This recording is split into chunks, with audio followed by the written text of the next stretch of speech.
Hola, buenas noches también. Hola, muy buenas noches. Buenas noches, doctor. ¿Cómo está, joven? Buenas noches, doctor. Buenas noches. Bueno, hoy vamos a conversar sobre una patología relacionada con los genitales masculinos. Como habíamos dicho ayer, trato de darles una información sencilla y concreta de determinadas patologías que están relacionadas con esta cátedra. Por eso ayer hablamos de escroto agudo y una serie de enfermedades o de patologías que se presentan en el escroto, es decir, el contenido del escroto. Entonces, hemos hablado de un varicocele, de quistes, de una hernia en hilo escrotal, de hidrocele. Y ahora vamos a mencionar o vamos a hablar sobre patologías que ocasionan un dolor en el escroto, dolor, malestar. Por favor, señores estudiantes, apagar sus micrófonos para que no haya interferencia.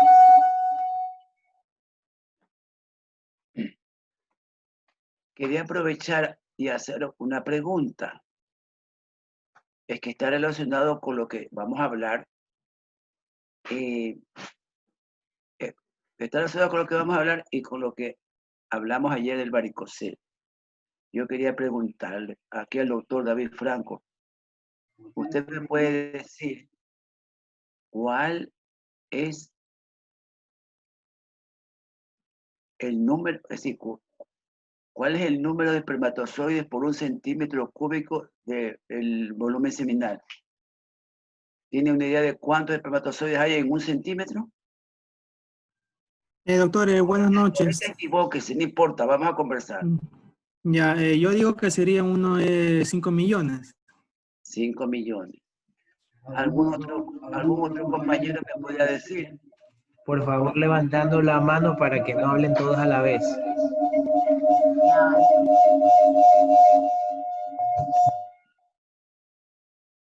¿Algún otro compañero? Por favor, Josué Dumani. Doctor, no voy a responder su pregunta porque no sé la respuesta. Lo que quería comentar era que en lo que habla el doctor se escucha un eco bastante fuerte y distorsiona el sonido. Ya vamos a revisar. Lo que pasa es que como las máquinas están cercanas, ocurre eso. No, la pregunta que hice es, ¿qué hago? Es, ¿cuántos espermatozoides hay en un rango normal en un centímetro cúbico de semen? Santiago Álava quiere hablar. Por favor, Santiago Álava. Hay aproximadamente de 110 a 125 millones en un centímetro cúbico. Ya. El doctor me dijo 5 millones, usted me dijo 100 y pico. No, ya, en un centímetro, ya. ¿Algún otro compañero? A ver, ¿por qué hago esta pregunta? Por favor, Jonathan Jaramillo. El que levanta la mano. Sí, creo, o sea, estaría, no sé, creo que entre 25 o 50 millones. ¿Cómo? Repítame. Entre 50 o 30 y 50 millones. Ya, a ver. Hago esta pregunta porque está relacionado con lo que ayer comentamos sobre el varicocele, que hemos dicho que puede ser causa de subfertilidad. Entonces, ustedes tienen que tener una idea clara sobre esto. ¿Por qué? Porque ustedes como médicos jóvenes van a hacer, le van a ustedes a preguntar, por ejemplo, viene un amigo suyo y le dice, mira, me ha hecho este espermatograma, y usted que es su amigo le va a decir, mírame este examen. Usted le dice, el doctor que le dijo que eran 5 millones va a decir, estás muy bien, vas a tener hasta mellizos. Entonces el doctor también que me dijo 100 millones, estás muy bien. Y el doctor que usted que me acaba de decir, el doctor Jonathan, me va a decir 25, 30. Bueno, él también va a decir, no hay problema, tú tienes una calidad y volumen seminal, el volumen del espermatozoide está muy bien. Vea, lo más importante que usted tiene que tener, lo más claro es, el rango normal por centímetro es lo mínimo de 20 a 40 millones por mililitro. Si era 5 millones, es subfértil. Y el doctor que dijo 120 millones, tampoco va a ser difícil la fecundación de ese que tiene tanto espermatozoide en un centímetro cúbico. El rango normal viable es de 20 a 40 millones. Dice, ni poco ni mucho. Si tiene menos de 20, si tiene 15 millones, 10 millones, 2 millones, no va a... No. Y una cosa más, para una inseminación artificial se necesita mínimo que el paciente, un varón quiere que le haga inseminación artificial a su compañera, debe tener mínimo 10 millones para que poder hacer una buena inseminación. Caso contrario, no va a ser viable. Entonces, ¿por qué les digo esto? Es porque a veces se realizan los exámenes del espermatograma y a veces nos salen datos que no concuerdan porque el espermatograma tiene que ser es un examen que tiene que cumplirse ciertos requisitos. Entonces, usted tiene que en algún momento orientar a algún paciente para que se haga un espermatograma. Entonces tiene que comunicarle que tiene que tener abstinencia sexual mínimo 3 a 5 días, que debe recoger el semen en un vasito de boca ancha porque tiene que hacer la eyaculación por masturbación. Todo el eyaculado debe ser recogido en un vasito, en un vaso. ¿Y cuánto tiempo usted puede disponer hacia el examen, doctor? ¿Qué tiempo? El paciente coge el semen y ¿cuánto tiempo dispone? Al otro día lo puede llevar, ¿no? Dígame, yo quisiera saber qué conocimiento tienen eso. Pregunto yo. El tiempo de vida del espermatozoide. No. El paciente recoge la muestra. ¿Qué tiempo dispone para entregar el examen? ¿Lo puede poner en el congelador y mañana 3 días. ¿Cuándo? 72 horas. A ver, no. Es que parece que no he hecho bien la pregunta. No, un paciente recoge la muestra y de qué tiempo dispone el paciente para que le hagan el examen para que salga su resultado. La señorita Jessica Alovillo. Buenas noches, doctor. Tengo entendido que es inmediatamente. Ya, o sea, a ver, sí, ahorremos tiempo. El examen del semen dispone máximo de 1 hora. Máximo de 1 hora. Por eso en algunos laboratorios le dicen cuando van a consultar, ustedes hacen este examen, el laboratorio dice, sí, pero usted tiene que recoger la muestra aquí. Entonces lo mandan, pues, no debe ser nada agradable porque eso es algo incómodo, pero el individuo quiere hacerse el examen para una evaluación. Entonces ahí en el laboratorio recoge el semen y enseguida ponen los reactivos para hacer las pruebas. El examen de líquido seminal, doctores, es de gran valor y se puede obtener una serie de información de ese paciente. Se puede obtener hasta el ADN, una serie, ¿no? Y ustedes deben cuando remitan, hagan una solicitud, pidan a un paciente, debe ser de un laboratorio serio que nos informe todos los detalles como el pH, la viscosidad, la licuefacción, el contagio, la morfología, la motilidad, una serie de detalles. Comento esto porque a veces los pacientes nos traen unos resultados totalmente, 2, 3 informes, nos dicen cuántos millones, pero no, nosotros necesitamos que nos diga la morfología.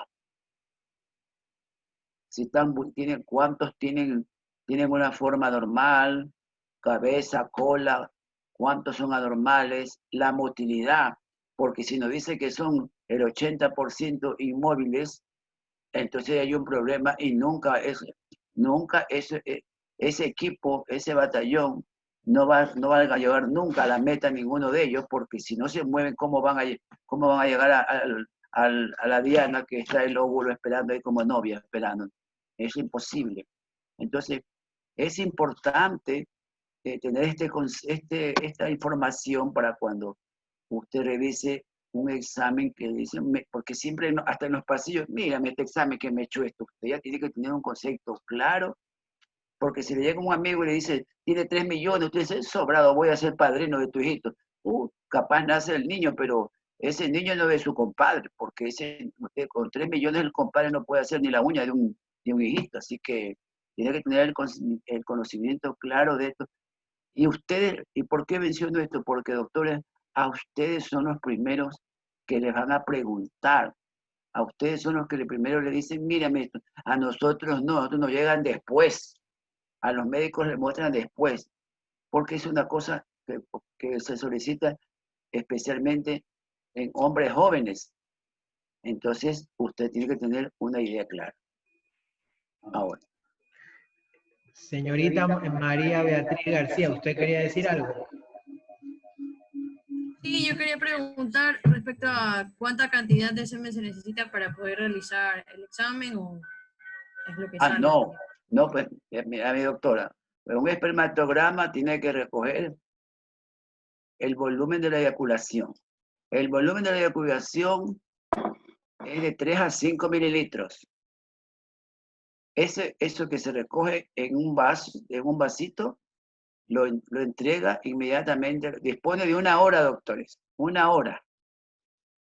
Alguna vez hemos tenido pacientes que vemos el examen y totalmente extraño. Y le digo, señor, ¿cómo fue este asunto?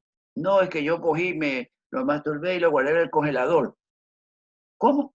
Y al otro día lo llevó. Entonces, todos los espermatozoides estaban frisados cuando fue al laboratorio. Entonces, todos estaban muertos. Eso es una mortandad. No, pues, doctores, tampoco así, ¿no? Así que por eso uno tiene que darse tiempo para orientar al paciente, para decirle cuáles son las indicaciones para hacerse ese examen. Y usted tiene que esperar que un laboratorio serio le informe todos los detalles para aclarar la razón de la solicitud de este examen. Señor Santiago Ala, ¿usted quería decir algo? No. Después que se les conceda la palabra, traten de apagar el botón ese de la mano para evitar que pensemos que no les hemos concedido el derecho de hablar o todavía se los ha ignorado. Bueno, entonces ahora vamos a hablar de un problema bastante serio cuando se presente en un hombre joven, especialmente. Una masa testicular. Usted sabe que en medicina masa es una alteración, un aumento de tamaño. Entonces, cuando hay un cambio de consistencia en el testículo, en una zona del testículo, un cambio de consistencia en un testículo, nosotros siempre lo decimos y hasta ahora se mantiene. Todo cambio de consistencia en un testículo es un cáncer hasta que se demuestre lo contrario. Yo siempre les digo que todo varón tiene que hacerse un autoexamen especialmente cuando es un hombre joven, un autoexamen de los testículos. Usted me dirá, no, pues que yo me baño 3 veces al día. No, esto se enjabona, se pone champú, se rasura, eso es otra cosa. No, autoexamen. Porque el cáncer de testículo todavía se presenta y se seguirá presentando. Lógicamente que por suerte de nuestra población aquí en el Ecuador, su incidencia es relativamente en un porcentaje pequeño.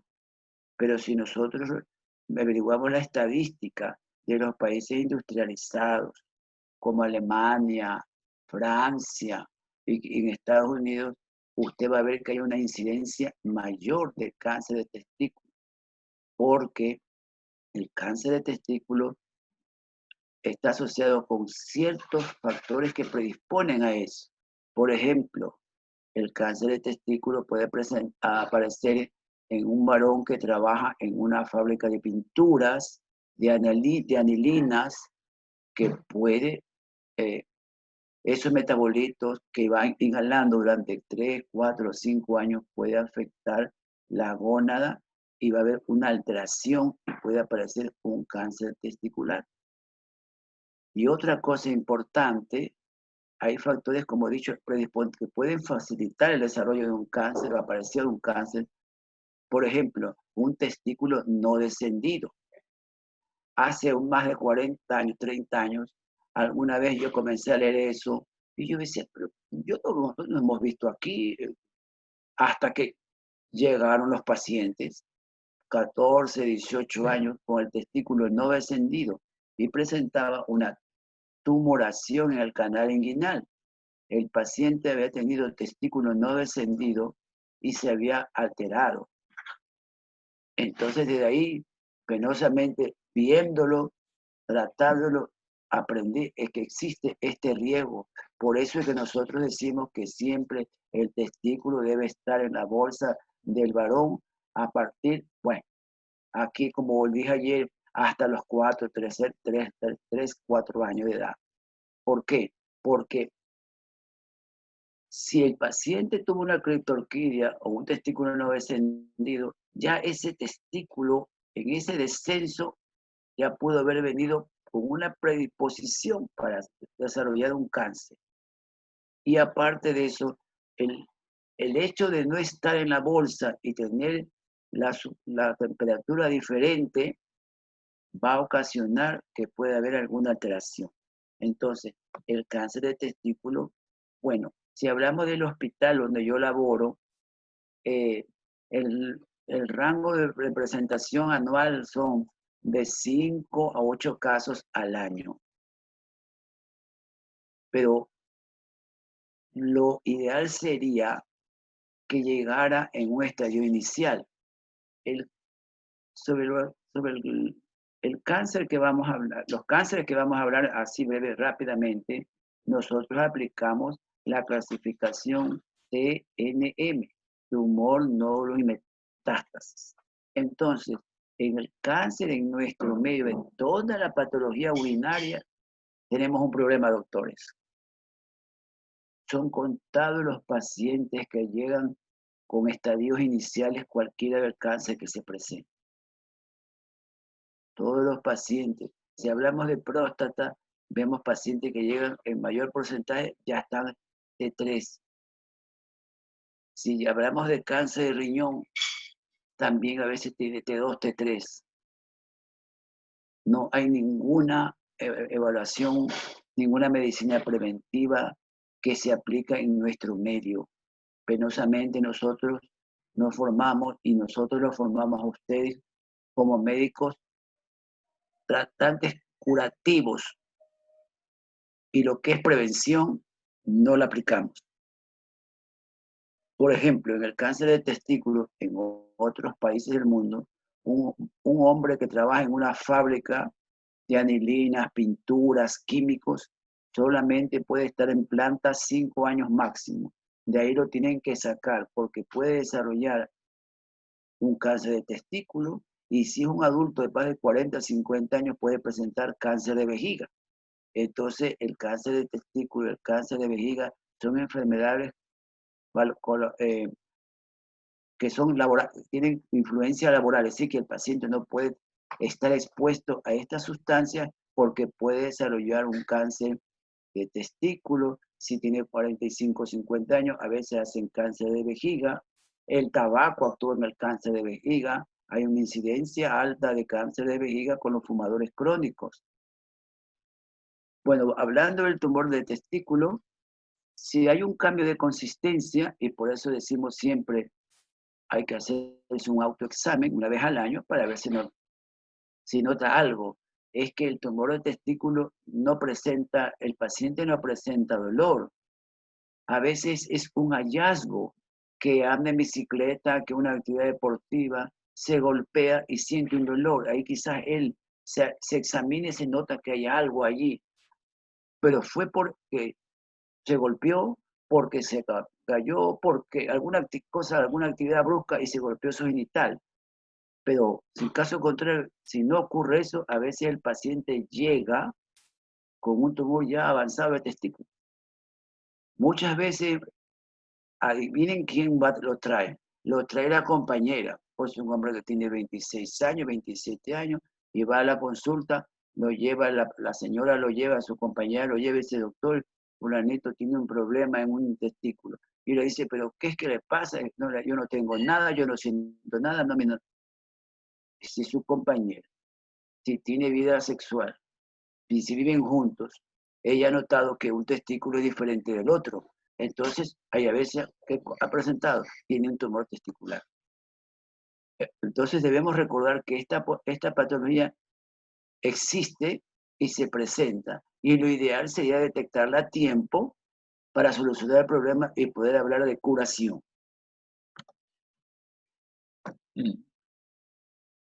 El cáncer de testículo se disemina por vía linfática. Yo sé que en anatomía ustedes no vieron el sistema linfático. No hay el mapa en su cabeza de los sistemas linfáticos. Pero ustedes deben saber que los linfáticos los tenemos por todos lados de nuestro cuerpo. En el canal inguinal, en el hueco popliteo, en los tobillos, detrás de nuestros oídos, nuestras orejas, en la garganta. Por todos lados hay sistema linfático que cumple una función increíble. Y las células malas del sistema linfático, las células malas del testículo van a migrar por el sistema linfático y las metástasis siempre van a ser los ganglios paraórticos y paracabales. El término paracabal, paraórtico, sí que está a un lado, ahí, en la ruta. Ahí van los ganglios cabos aórticos. Pero cuando se detectan ganglios ahí, estamos hablando que el paciente tiene ya un estadio de 3, de 4, donde la lucha para controlar y tratar de rescatar al paciente va a ser bastante difícil y algunos no logran pasar a recuperarse. Entonces, el paciente puede tener una masa indolora de crecimiento lento, puede haber un síndrome doloroso escrotal, puede haber manifestaciones endocrinas, manifestaciones clínicas de la metástasis. Ahora, todas estas manifestaciones clínicas o endocrinas se presentan de acuerdo a la histología del tumor.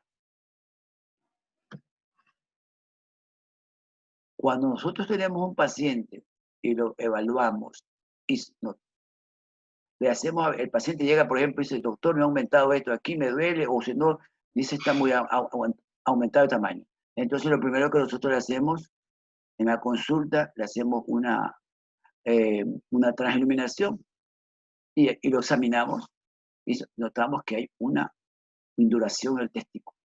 E inmediatamente el paciente tiene que ser examinado.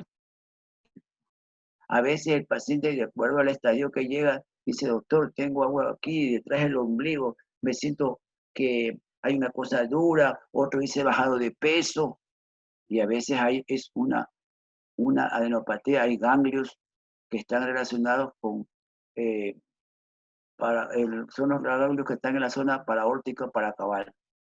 Otras veces el paciente puede llegar con una ginecomastia.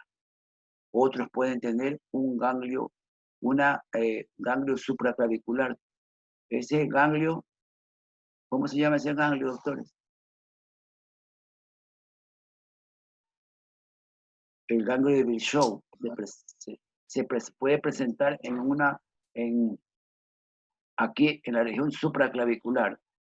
A veces el paciente presenta solo ese nódulo y dice, doctor, aquí tengo. El paciente tiene muchas maneras en nuestro medio de expresarse. Aquí dice, tengo una bola, tengo una bola como un limón, siempre lo asocia a frutos, etc. Dice, aquí tengo un examen. ¿Y de dónde salió ese ganglio? ¿Por qué tiene ese ganglio? Usted dirá, puede ser el pulmón. Bueno, normalmente él está no palpable. Entonces, si usted lo examina y lo palpa, tiene que hacer una investigación exhaustiva para ver por qué hay ese aumento, ese crecimiento exagerado de un ganglio en esa zona.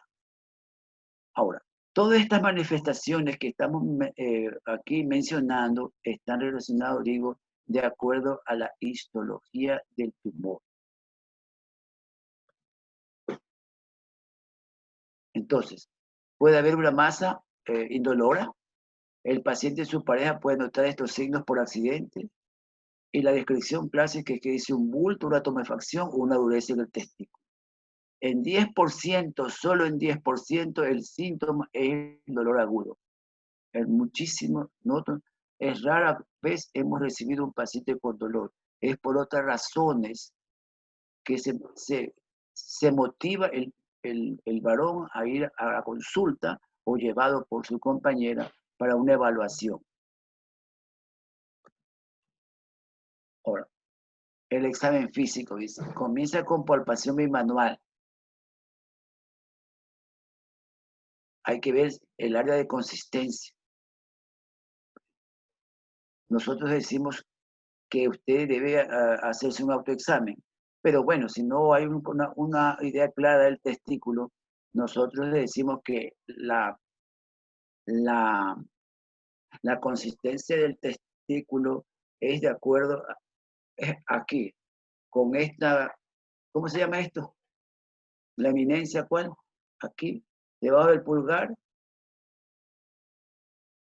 Y la de acá, aquí. Tenar, hipotenar. Ya, entonces el varón tiene, así es la consistencia de nuestros testículos, aquí, como es. Lógicamente estamos hablando de los doctores. Lógicamente que si hablamos de un ebanista, de un mecánico, porque tiene que hacer manipular sus manos, se pone en duda, eso es otra cosa, pero normalmente la consistencia es como esta zona. Entonces usted ya sabe cuál es su consistencia. Cuando toca un testículo enfermo, usted enseguida va a notar el cambio. Eso es importante recordar. Y lo más importante, doctores, tiene que examinar. Yo tengo largo tiempo laborando en el Hospital Bernays. Y entonces a veces llegan los pacientes y digo, hijo, ¿pero por qué tú decís? No, si yo me he hecho ver. Algunos traen hasta la tarjetita del sitio donde lo evaluaron y te examinaron. No, nadie me examinó, me dijo que era una inflamación y me dio tal cosa. Ustedes saben que le dan, que hay para regalar en los hospitales del Estado, ¿no? Entonces comienza con la paracetamol. Yo tomé paracetamol No, doctor, tiene que bajarse la ropa y examinar. Si el paciente manifiesta algo, tiene que examinar. Lo primero es una evaluación física. Y acuérdense que usted aprendió semiología. Entonces, no podemos dejar pasar y se pasan por alto los tumores, doctores. Ya van a ver unas diapositivas que voy a mostrar pronto de pacientes que llegaron complicados y ya se fueron. Entonces, bueno, esta es la misma lámina que mostramos ayer para ver que este es un aumento de consistencia de los testículos. Entonces usted tiene que hacer un diagnóstico diferencial y tiene que pensar inmediatamente en en las patologías que hemos mencionado. Entonces usted recuerda que puede haber un hidrocele, un varicocele, puede haber una hernia. Todo lo que aumenta de consistencia, de tamaño, usted lo tiene que relacionar para hacer un diagnóstico diferencial.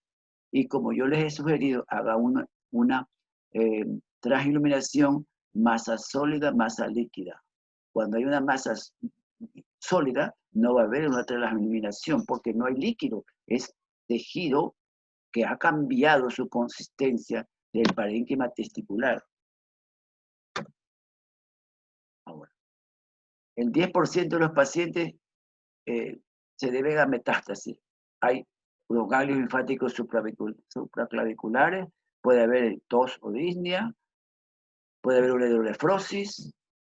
Las manifestaciones óseas son raras, pero las mencionan.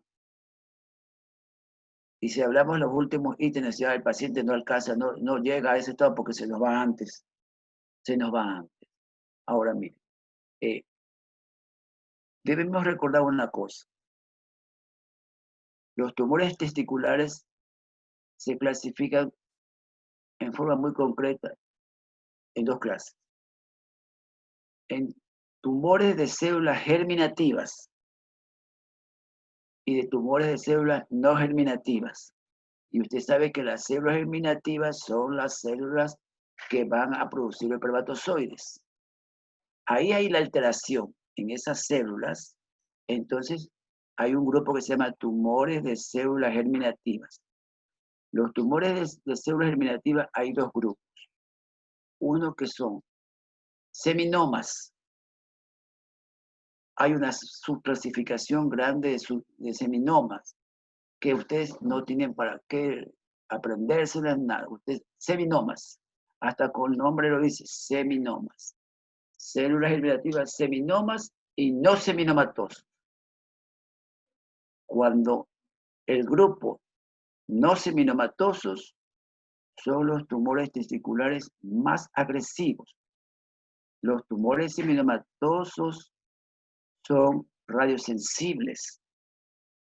Ahora en la actualidad hay esquemas terapéuticos precisos, cada vez se van mejorando para tratar a los pacientes de las células germinativas seminomatosos y no seminomatosos.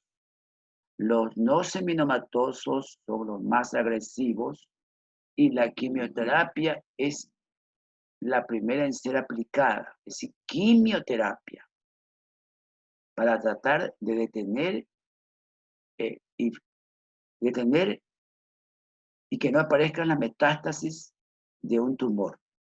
A veces, como hemos dicho, el paciente llega ya con metástasis. Los tumores no seminomatosos, hay 4 grupos. Unos que se llaman coriocarcinoma, carcinoma embrionario, teratoma, y el otro son los mixtos.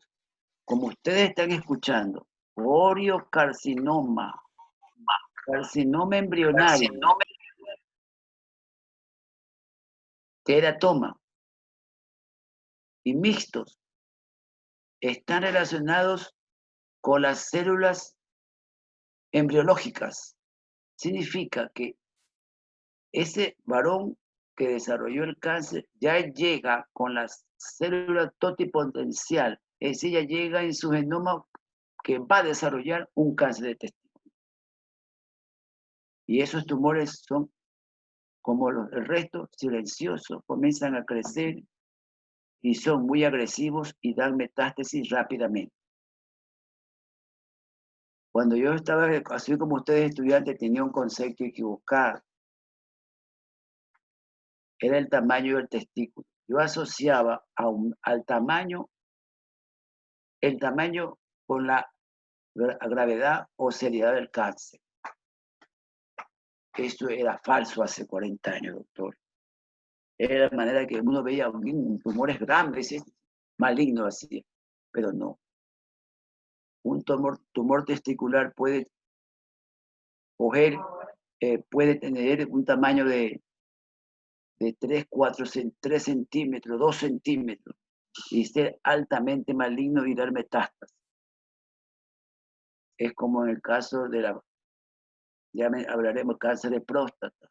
Puede tener un cáncer localizado ahí dentro de una glándula prostática, de un segmento, y puede ser ya metástasis.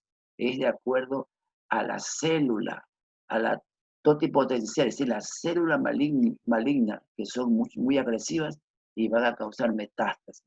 El volumen no tiene que ver con la seriedad, es el informe de patología la que nos va a decir cuán agresivo es un tumor u otro tumor.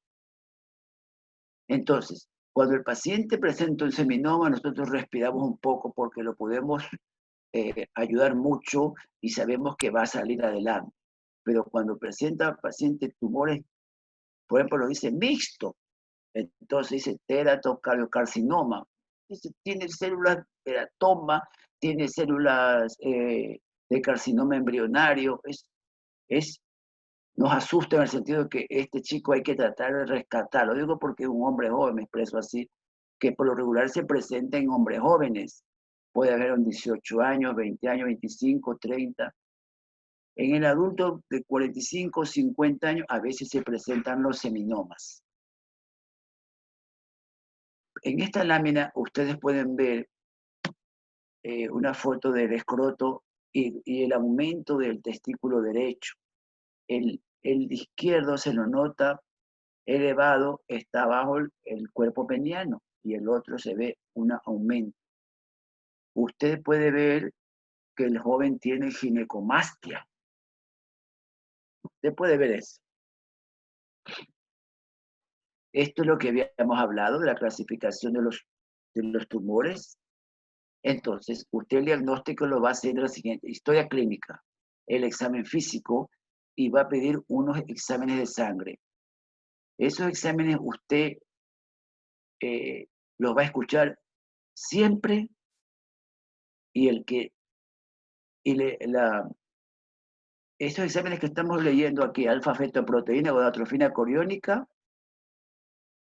siempre van a ser solicitados antes y después del tratamiento, y durante el tratamiento y el control que va a llevar ese paciente durante años. La alfa-fetoproteína y la fracción beta de la gonadotrofina coriónica. Va a pedir usted un estudio ecográfico y, si es posible, un Doppler. Va a pedir una radiografía de tórax y, si tiene cómo, le va a pedir mejor rápido una tomografía tóraco-abdominal. Frente a una masa sospechosa de un tumor de testículo, usted tiene que seguir esta secuencia para obtener un diagnóstico, para estallar al paciente. En sangre siempre se pide alfa-fetoproteína, gonadotrofina coriónica, fracción beta. Hace muchos años no había aquí en nuestro medio, en el país, hacer la dosificación de la alfa-fetoproteína en sangre y la gonadotrofina coriónica. Entonces, ¿qué pedíamos a los pacientes? Le decíamos, vaya al laboratorio,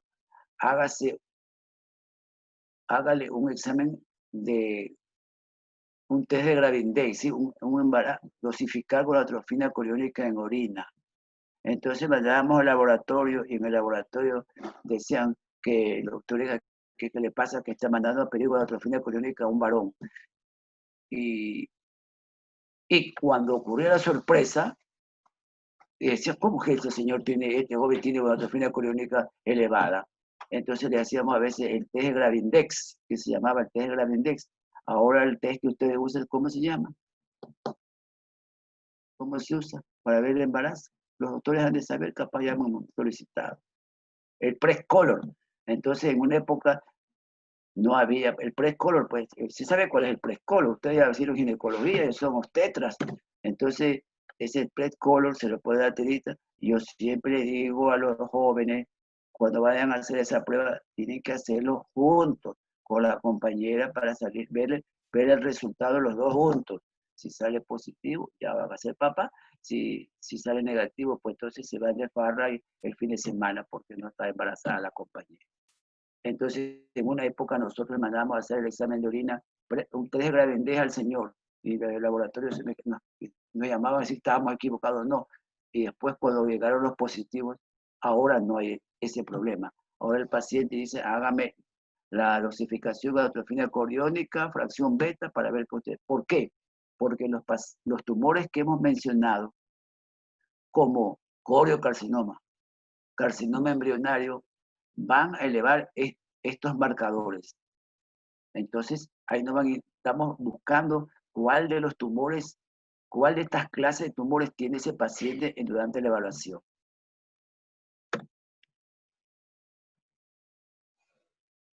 Para recordar, ayer también les mostré este cuadro. Entonces tenemos un aumento de tamaño. Si hay traumatismo, un hematoma y ruptura de testículo. Si no hay historia de traumatismo, es doloroso, puede ser en torsión, una orquitis. Si es indolora, ahí está, masa testicular, masa de epidídimo, tiene que ser sólida o quística.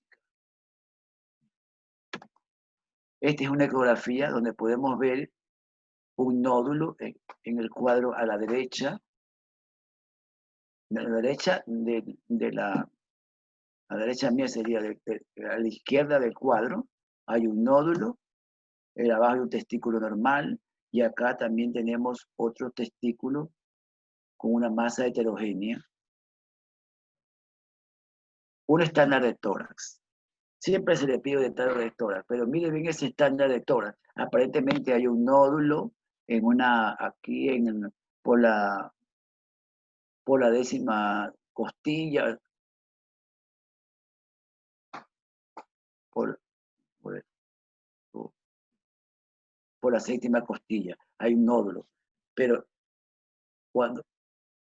lo ideal es esto. Mire, es el mismo paciente, ahí está la tomografía y mire la cantidad de nódulos. ¿Cómo se llama ese signo radiológico en este caso? ¿Cómo se llama ese signo? Les digo, dice, Suelta de globo. suelta de globo, exactamente. Esa es una metástasis pulmonar por cáncer de testículo. Este joven tenía 20 años y llegó así. Y aquí está la tomografía. Miren la tomografía, doctores. Para resumir, usted puede ver hacia el lado izquierdo de la tomografía una masa redondeada que está ahí, una masa redondeada grande. Esos son metástasis ganglionares. En una tomografía, ahí está. El paciente, lo ideal normalmente en una proyección borramos los datos de filiación, pero el joven ya se murió. Se murió el joven. Es toda la evaluación que le hicimos. Y ustedes ven cómo llegó.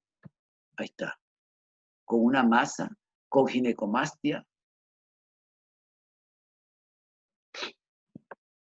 Y esto. Ahora, el tratamiento, ya tenemos gonadotrofinas elevadas, no hay metástasis, pero está indurado por el eco, el nódulo. El tratamiento del cáncer de testículo es la extracción de la glándula. Tienes que sacar el testículo. Nunca hay que hacer biopsia. El tratamiento es una extracción del testículo por vía inguinal correspondiente. Si está en el lado derecho, usted saca el testículo por el canal inguinal derecho, si en el lado izquierdo, por el canal inguinal izquierdo. No debemos violar la piel del escroto. Nada. Sale por el canal inguinal derecho, canal inguinal izquierdo, dependiendo de cuál lado está afectado. Es rarísimo, no hay reporte. Una vez en una revista un caso se reportó de tumor bilateral, pero es muy, muy raro, muy raro. Siempre es unilateral. Y entonces tenemos que esperar el resultado de la biopsia para y solicitar que le den tratamiento enseguida correspondiente, rápidamente. Hace muchos años, en nuestra consulta, se fueron cambiando las conductas. Llegaba un paciente y tenía una masa testicular y le decíamos que tenía algo malo después de tener los exámenes y que tenía que operarse y que había que sacar el testículo. Entonces el paciente se asustaba porque le iban a sacar un testículo y no retornaba. Y nosotros estábamos más preocupados que el paciente. Hasta que llegaba, a veces llegaban, a veces no retornaron, y a veces llegaron demasiado tarde con metástasis. Bueno, entonces, después de una evaluación de esto, en reunión, después de unos 3 años, dijimos, no les vamos a decir nada. Entonces el paciente decía, no, si tienes que... Ya le comprobábamos que tenía un cáncer de testículo, le decíamos, oye, tú tienes que ingresarte. Estamos hablando más de 25 años, 30 años. El Hospital Bernaza, en su época, ustedes son jóvenes, no saben la historia, todo era gratis. Entonces decíamos, no, te quedas hoy día mismo. No, y si va con la madre, el familiar, te quedas hoy, ahí ya te vamos a dar cambio, pero no, que no te va a costar, quédate de una vez. Ya cuando estaba enganchado, decíamos, adentro, decíamos, hoy hay que sacarte el testículo, porque por esta razón. Entonces, ya lo capturábamos para que no se los pierda. Porque estamos hablando de que a ese varón le vamos a quitar una gónada, que él no tiene dolor, que él no siente nada. Y bueno, que el médico dice, se lo vamos a sacar, pues es normal que pueda asustarse, pero tenemos que tratar de llegar a aclararle las cosas y que entienda la seriedad de su caso. Y sobre esto que estoy comentando, nosotros vimos en el mes de febrero un joven que anduvo en una parte, en otra parte, llegó a nuestra consulta. Le pedí los marcadores y desde el inicio dije, joven, usted tiene un tumor, hay que operar. No, bueno, se hizo los marcadores altos, significa que era posiblemente un coliocarcinoma. Y grande, duro. El eco, unos nódulos grandes así. Le digo, ingrésate. Febrero a fines. Bueno, ahora, si hablamos de donde yo laboro, ahora todo tiene un costo. No es que yo no tengo cómo ingresar. Digo, entonces, váyase usted para que lo atiendan por medio del ministerio. Bueno, vino esta situación difícil que afectó al mundo, a todos, nos ha afectado, ha cambiado todas las conductas, todas las actividades del mundo. Hasta ahora parece, doctores. Hasta ahora retorna el joven. Ya son 2 meses. Ojalá haya ingresado, lo hayan operado, ojalá hayan solucionado su problema. Pero han pasado 2 meses, doctores, 2 meses. Hombre de unos 23, 24 años. Y él no se quedó en nuestro hospital por el asunto económico. Es que las cosas han cambiado en nuestro hospital. No pude hacer nada y dijo que iba a buscar apoyo en el hospital del Estado, que ya había había sido atendido y no lo habían evaluado bien. Pero ya con el diagnóstico le digo, llévate todos tus papeles y a ver si te dicen algo. Pero bueno, quizás algún día me entere que fue ya tratado y que le están dando la quimioterapia y todo. Bueno, eso es lo que deseamos nosotros. Un momentito. Entonces, el tratamiento del paciente con un tumor testicular, si hacemos el diagnóstico, no biopsia, solución rápida, plantear el problema al paciente, a su familia y sacar el testículo por vía inguinal. Esperamos los resultados y lo mandamos inmediatamente a que le hagan tratamiento. Y sobre esto el tratamiento complementario es un tratamiento adyuvante que lo vamos a ayudar a que salga adelante. En nuestro medio tenemos un gran problema porque no existe una buena relación interinstitucional.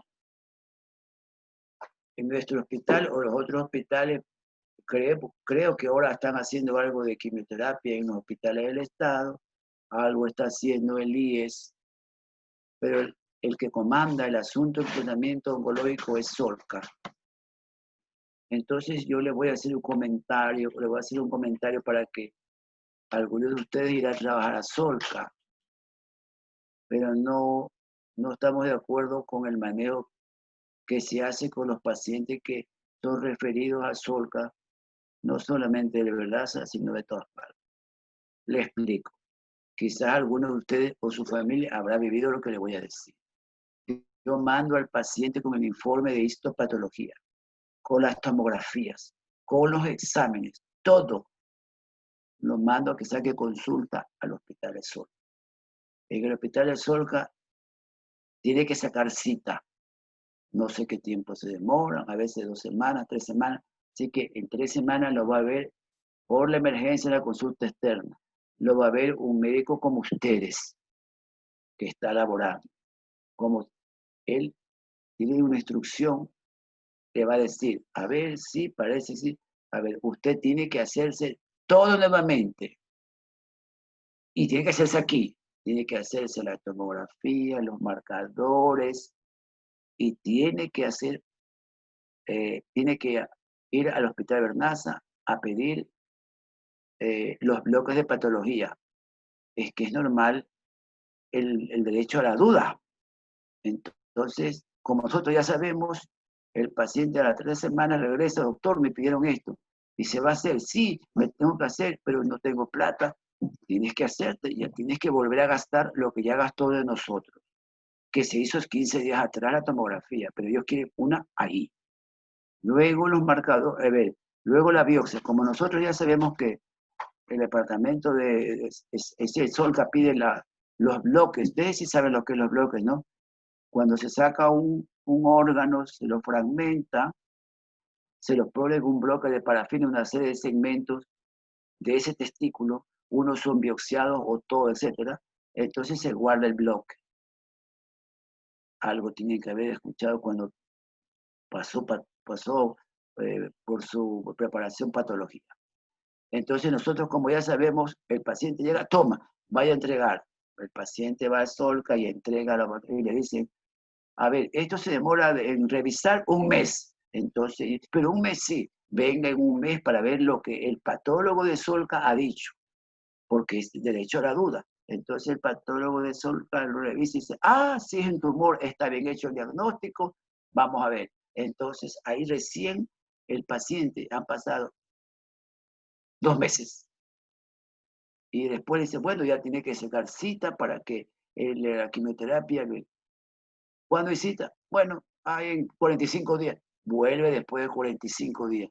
¿Ustedes creen que el tumor testicular va a estar esperando que ir a Solca para que lo curen? No, doctores. Y si hay metástasis, han pasado casi 3 meses. Y en 3 meses el paciente, es posible, depende de la seriedad del caso, ya partió, ya se fue. Eso nosotros penosamente hemos vivido muchísimas veces esta situación. Por eso hemos pedido rescatar a los pacientes en nuestro hospital.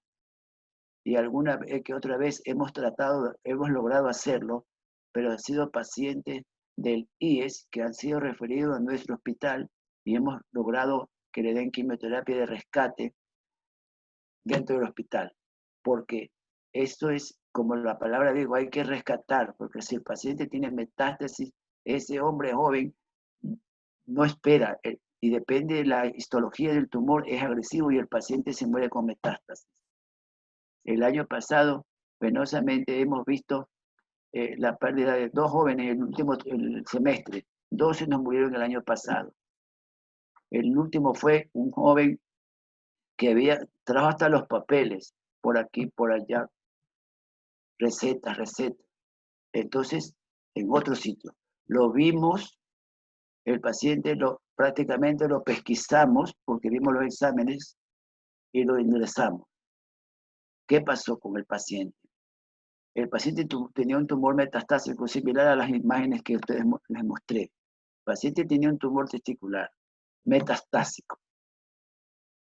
El primer día que lo encerramos, al otro día se quería ir. Entonces notamos su conducta y yo le dije, oye, ¿tú consumes alguna cosa? Sí, había sido adicto.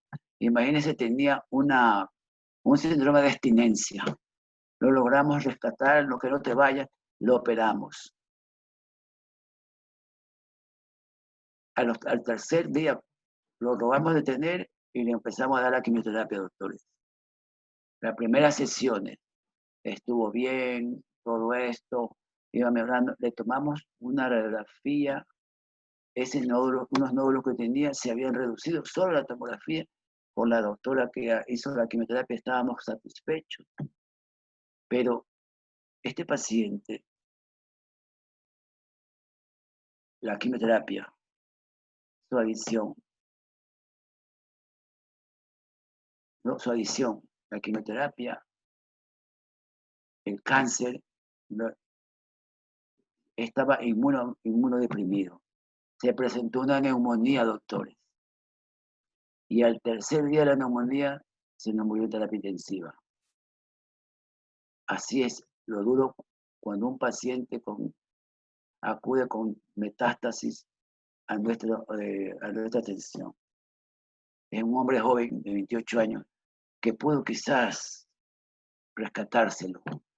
Tratamos, pero el paciente inmunodeprimido es igual cosa que ha sucedido en esta pandemia, ¿no? Pacientes que son inmunosuprimidos han sido más lábiles para el mecanismo de defensa. Entonces el paciente se infectó seguramente porque le dio una neumonía, vino una bacteria, nosocomial quizás, pero se fue el muchacho.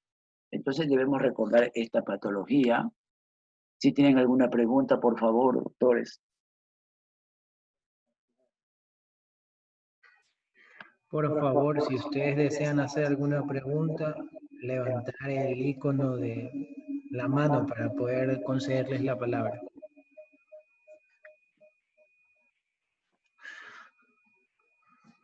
Por favor, el señor Santiago Álava.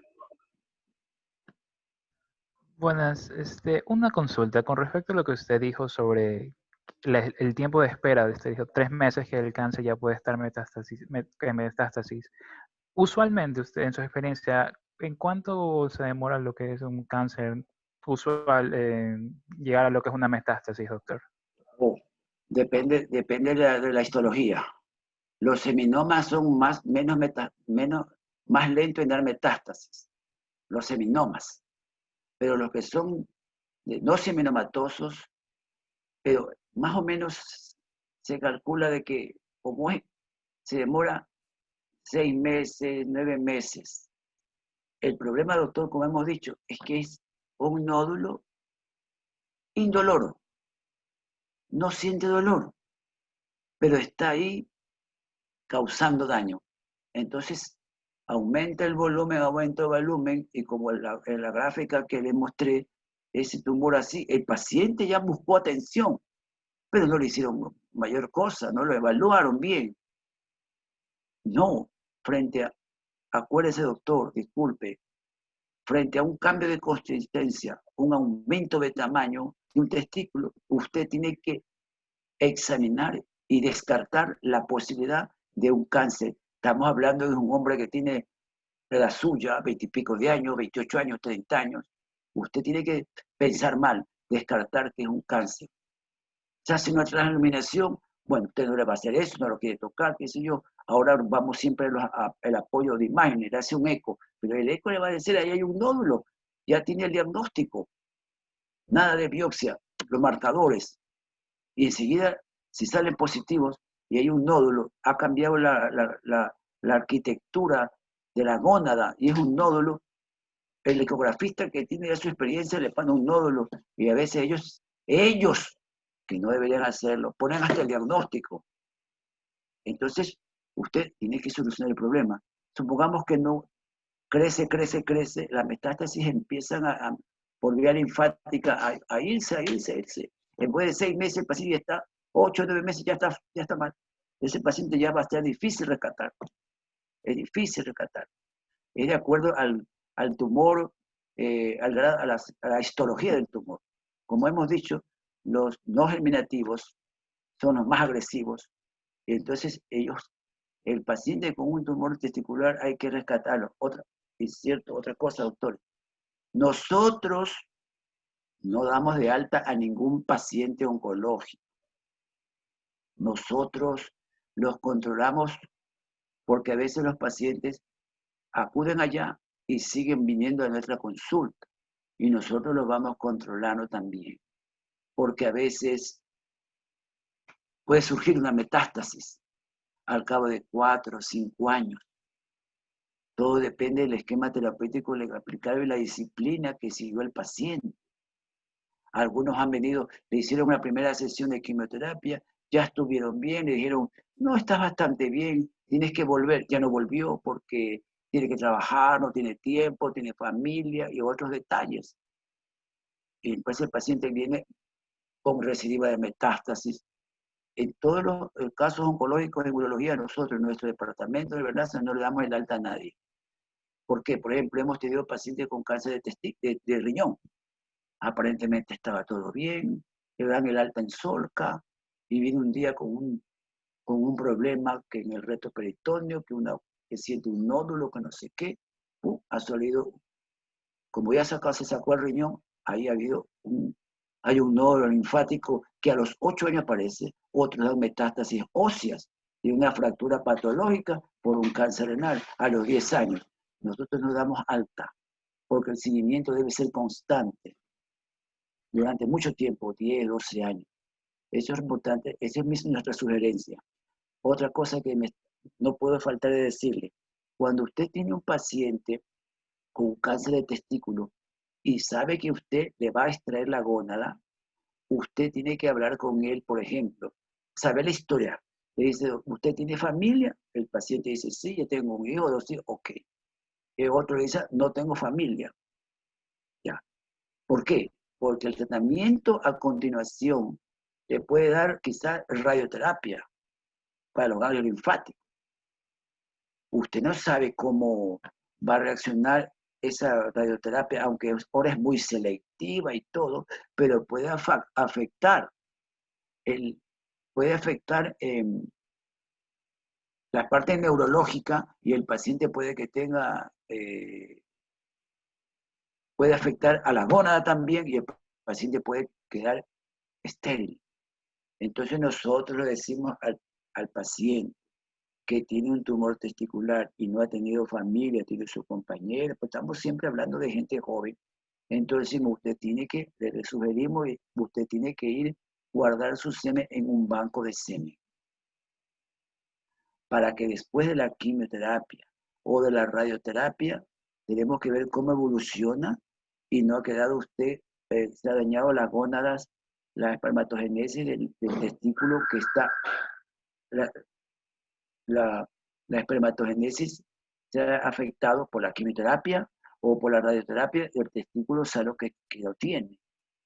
Y entonces de esa manera, si el que quiere tener familia cuando ya está curado, puede hacer uso de su semen que está en congelación para una inseminación artificial, doctor. Nosotros tenemos que decirle, aunque sea al paciente, porque esto lo venimos haciendo hace más de 25 años, porque alguna vez bueno, personalmente yo les digo, pues es posible que tú no tengas familia. Otros han vuelto, no me explicaron, yo quiero tener familia, y el otro también dice, ya no tengo espermatozoides, se me ha dañado. Ahora, antes ocurrían muchos dos problemas, porque antes de un esquema terapéutico actual de la quimioterapia y la radioterapia, se hicieron muchas linfadenectomías para aórtico y para cabales. Y ustedes saben que por medio por esa zona van los filetes nerviosos, los ganglios, que tienen que ver con el sitio, el núcleo que tiene que ver con la erección, con la eyaculación. Entonces el paciente quedaba sin erección.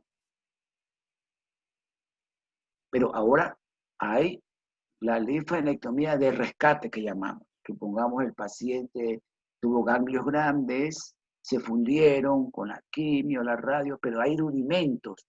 Es obligación del oncólogo, del cirujano, del urólogo, ir a sacar esos ganglios porque no sabemos si es que hay una célula mala ahí, guardada, y puede después de unos 4 o 5 años volver a surgir. Entonces se le hace linfadenectomía después de estos procedimientos. Pero eso ha disminuido mucho, porque el paciente logra controlárselo con un esquema terapéutico, con lo menos la quimioterapia. Por favor, la señorita Jessica Alovillo. Buenas noches, doctor. Una Buenas noches. pregunta. En lo que respecta a los factores predisponentes, ¿se podría considerar también traumas a repetición, así como infecciones, como factores predisponentes? Haciendo referencia a que dejen ya los testículos no viables en su función reproductiva o endocrinológica. A ver, diremos que los procesos inflamatorios como una orquitis no predisponen a un cambio morfológico, a un cambio histológico de las células del testículo. Es posible que un varón pueda tener una orquitis, es decir, una inflamación, pero no como secuela puede degenerarse en un cáncer. Porque lo que sí puede, una orquitis puede causar un daño, un proceso ahí que el parénquima quede lesionado, haya fibrosis, pero eso ya es cuando ha habido un proceso infeccioso serio, capaz ha habido un absceso, entonces ese testículo ya no va a producir los espermatozoides adecuados, bueno, pero lo tenemos el otro, ¿no? Pero no hay una predisposición a desarrollarse un cáncer. Y el trauma tampoco. El trauma tampoco. No, eso no. Lo que sí tenemos en el medio todavía la presencia de pacientes con tumor testicular en un caso de no descendido. Hemos tenido pacientes de 21 años que el testículo ha estado siempre guardado y se degeneró en un cáncer. Tenemos un paciente que hace poco, esto ya son como 5 años, el paciente nos consulta porque no puede ser padre. Y yo le digo, vamos por examinarlo. ¿Cuál es mi sorpresa? Los testículos no están en el escroto. Tiene un esbozo de bolsa. Y yo digo, ¿qué pasó? 24 años. No, señor joven, ¿qué pasó? No. Es decir, que el paciente ya se hizo toda la evaluación, tuvimos que hacerle una laparoscópica. Sí, hicimos una laparoscopia para mirar, y el paciente tiene los 2 testículos en la cavidad abdominal, como los ovarios, a la entrada de los canales inguinales, están dentro de la cavidad abdominal. Lo seguimos por 3 años, ya se perdió. Y yo les pregunto a ustedes, ya que menciono esto, ¿qué le hacemos al paciente? Este paciente podría desarrollar un cáncer, ¿no? Que tiene metido en la cavidad abdominal, está ahí los testículos. Yo le pregunto, ¿qué le hacemos? ¿Quién desea contestar la pregunta? Levante la mano.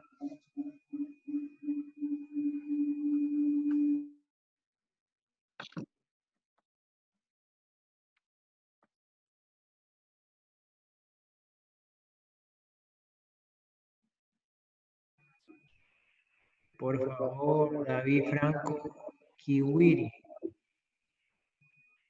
Buenas noches, doctor. Dígame.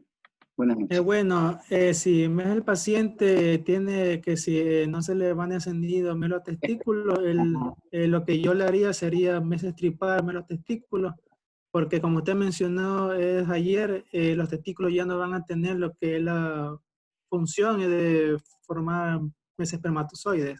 Ya. Usted dice que se los saca. Sí. Los extrae, ya. Usted los extrae. Y la otra función, entonces, miren, si nosotros retiramos los testículos, vamos, si le sacamos los testículos, lo vamos a hacer hormonodependiente para el resto de su vida. Porque el testículo, como hemos dicho, cumple 2 funciones.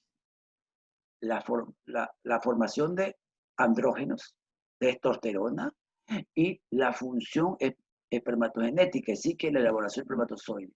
si usted le retira los 2 testículos y la parte hormonal. Como hemos dicho, si el testículo está en eso es un testículo ectópico, está fuera de su sitio. Ese testículo ectópico, la función de espermatogenesis está anulada por el cambio de temperatura que ha tenido 24 años ese testículo. Eran del tamaño de una ciruela. Pero la función hormonal lo mantiene porque el paciente tiene sus caracteres sexuales secundarios, el paciente tiene erección. Lo que no tiene es casi emisión y sale una gotita. Lógico, pues. Entonces, nosotros a este paciente, claro, lo ideal sería que le extraigas, pero se pasa a ser hormonodependiente. Depende de que se administre hormona masculina el resto de su vida. Entonces nosotros se los dejamos.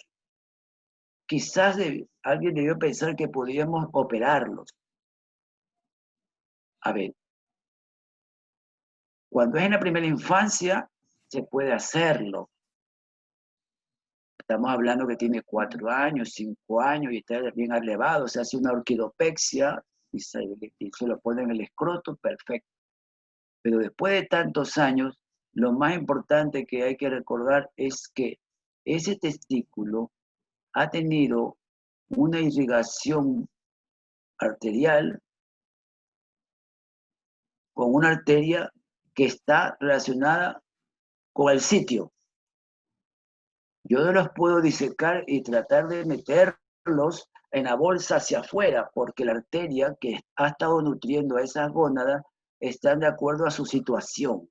Es una arteria que es pequeña, que saldrá de la ilíaca. Y no lo podía yo descender.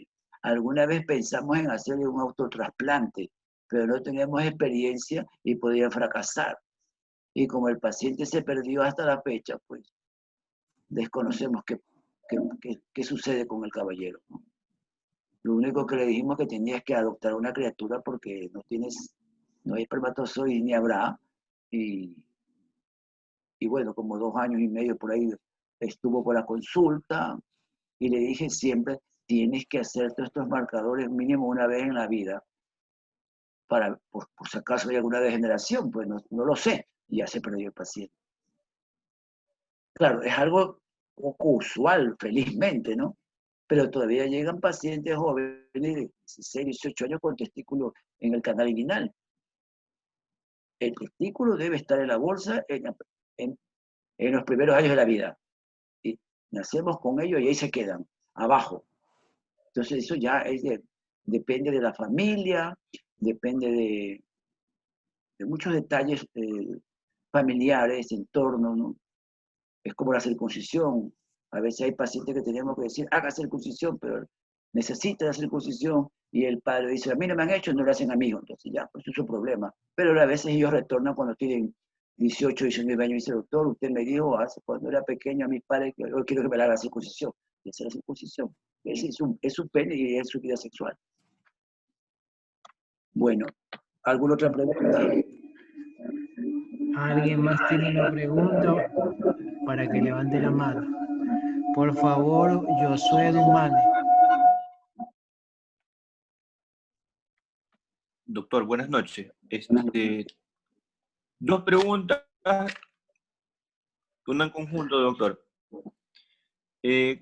¿Cómo yo determino que un semen a través de un examen es de calidad y en caso de no serlo, cómo yo lo trato para que ese semen o el paciente entre en un tratamiento para mejorar la calidad de su semen?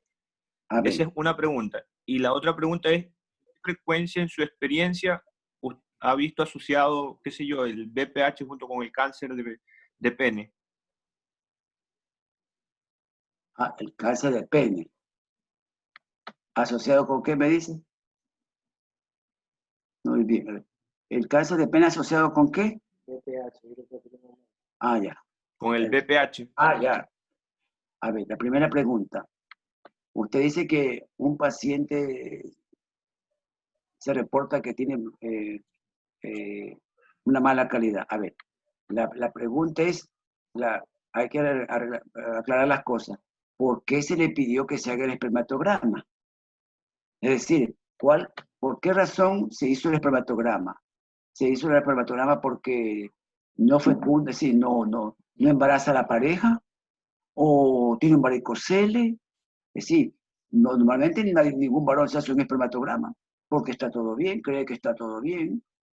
Entonces, si usted me dice que un paciente llega con un espermatograma no normal, entonces hay que ver qué factor de ese examen es el que lo hace anormal.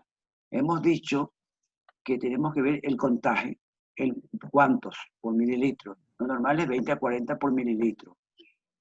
El número, ¿no? De ese número tenemos que ver la morfología, que nos diga 70% son normales, cabeza, cuerpo, ya. Otros dicen, no, aquí hay alteraciones, que la mayoría tienen, tienen 2 colas, malformación de la cabeza, o sea, y hay una alteración teratogénica, entonces nunca va a hacer bingo ninguno de los gusanitos, digo yo siempre, bromeo, digo, ninguno va a ser bingo, porque están malos, o puede ser la motilidad. Entonces, de acuerdo a los datos que nos da el laboratorio, tenemos que buscar la causal de esa alteración en ese estudio de líquido seminal. Supongamos que, a ver, el paciente ha tenido una prostatitis. Si ha tenido prostatitis, ha tenido bacterias en la próstata, y las bacterias no congenian con las bacterias de la próstata. Entonces, muchas veces nosotros se hace un examen y sale que hay piocitos o hay bacterias en el semen. Es que el paciente ha tenido una prostatitis. ¿Ya? Y hay que tratarlo, porque nunca será padre mientras haya bacterias en el espermatozoide. Tiene que dar un tratamiento adecuado de esa prostatitis, que es a largo plazo, no hay dosis únicas como les meten a ustedes en la cabecita, al cerebro, los laboratorios. Dosis única. No, eso es falso. Y debe recordar, cuando hablemos de próstata, no todos los medicamentos, no todos los antibióticos entran a la glándula prostática. Usted ya sabe eso por farmacología. Pero en los laboratorios, la industria farmacéutica les dice maravillas a ustedes. Ustedes aplican a veces dosis única. No, nada de dosis única. Entonces, si hay un paciente con prostatitis, puede tener infectado el semen. Ese paciente nunca tiene que curarse bien para que pueda ser papá de ese paciente. Entonces, es de acuerdo a la información. ¿Cuál fue la razón por la que se hizo el espermatograma? Por ejemplo, en nuestro medio hay un problema bien serio. Tenemos pacientes que son instructores de gimnasia, son pugilistas, qué sé yo. Usted sabe que el varón joven quiere lucir sus músculos, desarrollar masa muscular, van a gimnasio y todo. ¿Qué les recomiendan muchas veces? Anabólicos. Y esos anabólicos a largo plazo van a atrofiar, van a dañar los testículos. Entonces a veces el paciente viene y dice que ya tiene 5 años y no embaraza a la señora, y cuando lo ve al paciente pues todo con deltoides pectorales, no sé, usted sí, yo hago fisiculturismo y le decimos, ¿toma anabólico? No, yo no tomo, siempre mienten. Y bueno, usted tiene que hacerse un espermatograma, ¿no?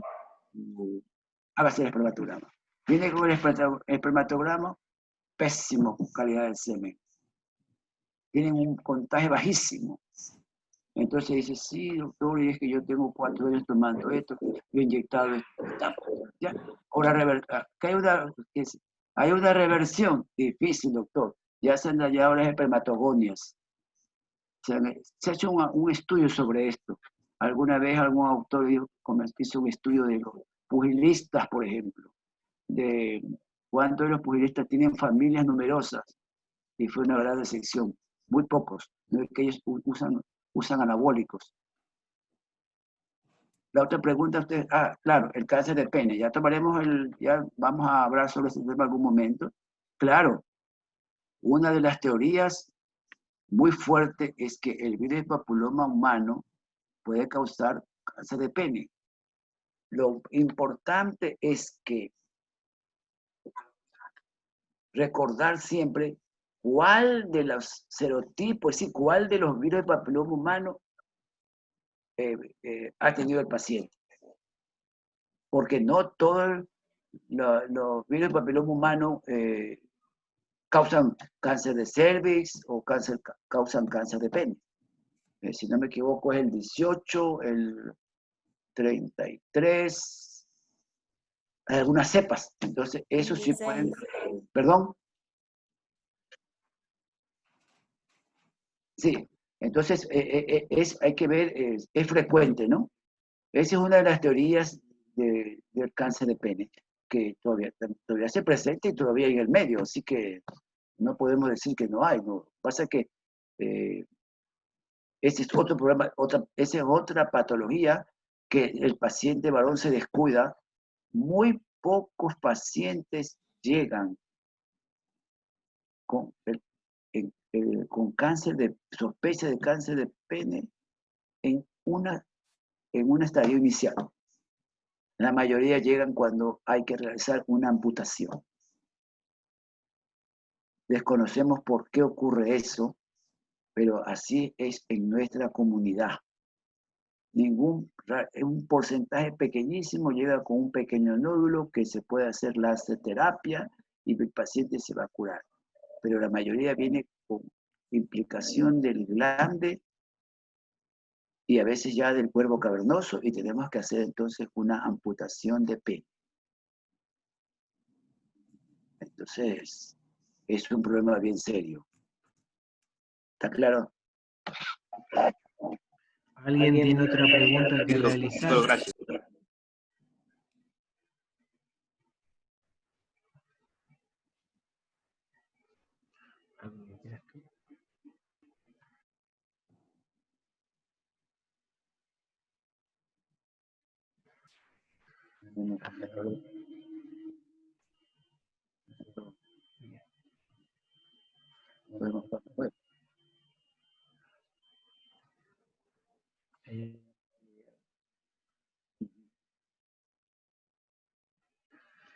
Bueno, si no hay más preguntas, se va a proceder a dar por terminada la sesión.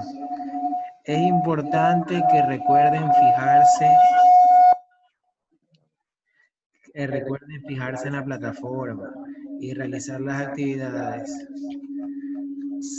Este fin de semana se subirán las 2 clases.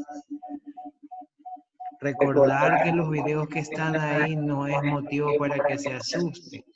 Es material que se pone a consideración, pero no es una obligación que todos los videos los vean.